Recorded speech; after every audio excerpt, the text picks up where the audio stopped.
Halo semuanya, kami dari KIR SMA Negeri 61 Jakarta akan membawakan percobaan yang seru-seru loh. Percobaan yang pertama adalah flammable bubble. Percobaan ini bertujuan untuk mengetahui bahwa busa akan menutupi tangan kita dan percikan api hanya mengenai busa saja, tanpa mengenai tangan kita. Percobaan yang kedua adalah percobaan mengeluarkan asap dari tangan. Percobaan ini bertujuan untuk mengetahui reaksi pada fosfor dan juga sulfur. Percobaan yang ketiga kita menggunakan lilin yang menyala. Percobaan ini berguna untuk mengetahui pengaruh udara agar lilin dapat menyala. Nah, di percobaan keempat ini kita akan melakukan percobaan campuran betadine dan juga vitamin C. Penasaran kan? Cekidot. Eksperimen yang pertama, flammable bubble. Nah, sebelum melakukan percobaan, selalu pastikan untuk menggunakan alat pelindungan diri ya teman-teman. Untuk membuat flammable bubble, bahan yang kita butuhkan adalah sabun cair, air setengah wadah, gas butan atau gas untuk kompor portable, dan pemantik.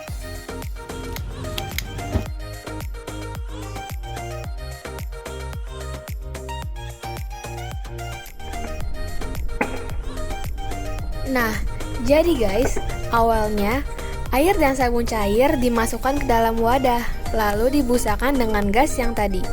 Jadi, gas yang terperangkap di dalam bubble-nya adalah gas butana.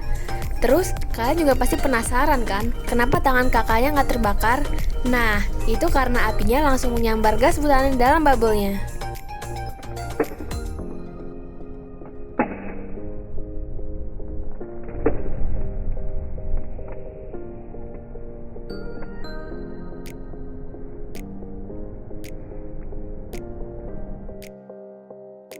Eksperimen yang kedua, mengeluarkan asap dari tangan.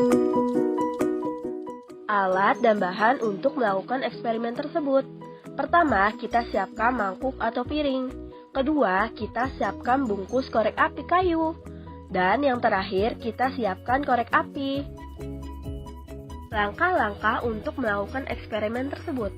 1. Siapkan alat dan bahan. 2. Posisikan piring atau mangkuk dengan posisi telungkup. Lalu gunting atau robek bagian bungkus korek api yang digunakan untuk menyalakan api.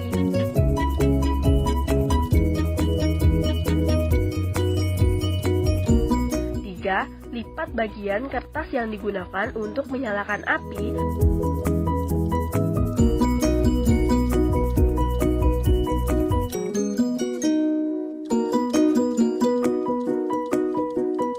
Lalu bakar kertas tersebut dengan korek api.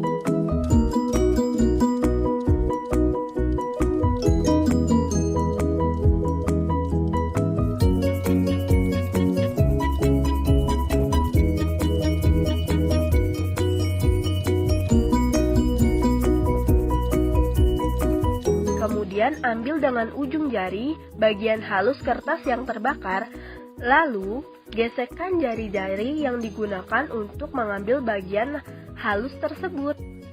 Dan amatilah apa yang akan terjadi. Tangan Anda akan keluar asap.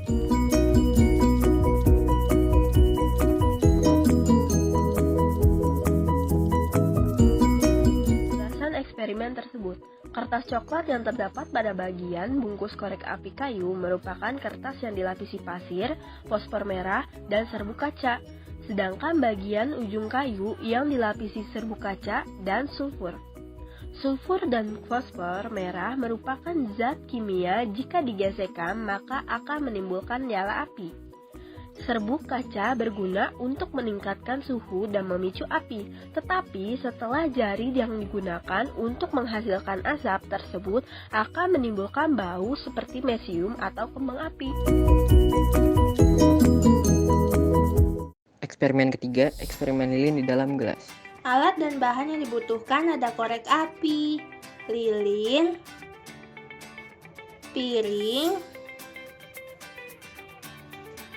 gelas dan air secukupnya, serta pewarna makanan. Langkah kerjanya yaitu, pertama-tama mari kita nyalakan lilin terlebih dahulu. Lalu, taruh lilin di tengah-tengah piring.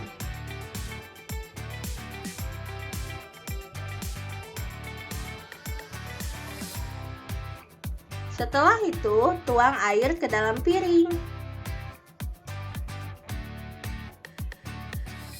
Lalu, beri sedikit pewarna untuk memudahkan kita dalam melakukan pengamatan, guys.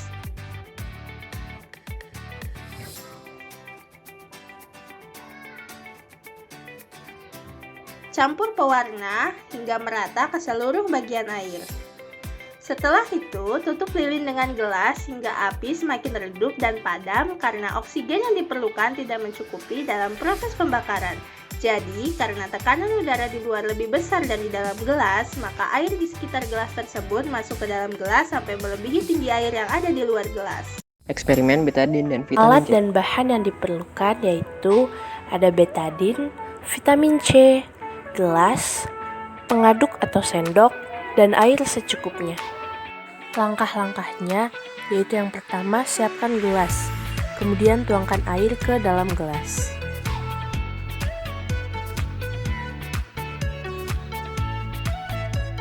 Langkah kedua, tuangkan beberapa tetes betadine ke dalam gelas yang berisi air.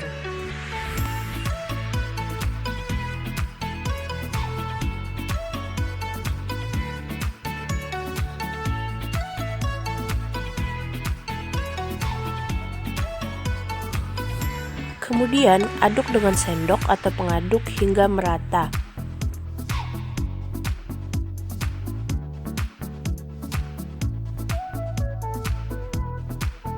Setelah tercampur dengan merata, kemudian masukkan vitamin C ke dalam gelas yang telah dicampur dengan betadine.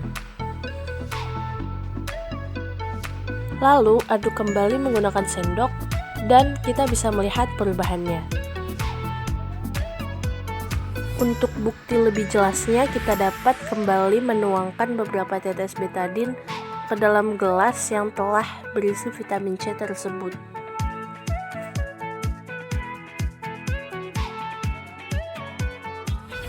Jadi kesimpulan yang dapat kita ambil yaitu betadine merupakan larutan yang digunakan untuk menutup luka yang di dalamnya terdapat banyak ion iodin. Ketika larutan betadine dicampurkan dengan vitamin C, maka ion iodin akan bereaksi dengan asam askorbat pada vitamin C sehingga menyebabkan hilang warna, bau, dan rasa pada larutan tersebut. Sifat ini dimanfaatkan untuk mencernihkan air dalam instalasi air minum, yang mana iodin digunakan untuk membunuh bakteri dan kuman. Dengan dimasukkannya asam askorbat pada larutan tersebut, maka iodin akan menetralkan warna, bau, dan rasa pada larutan tersebut sehingga dapat dikonsumsi oleh manusia.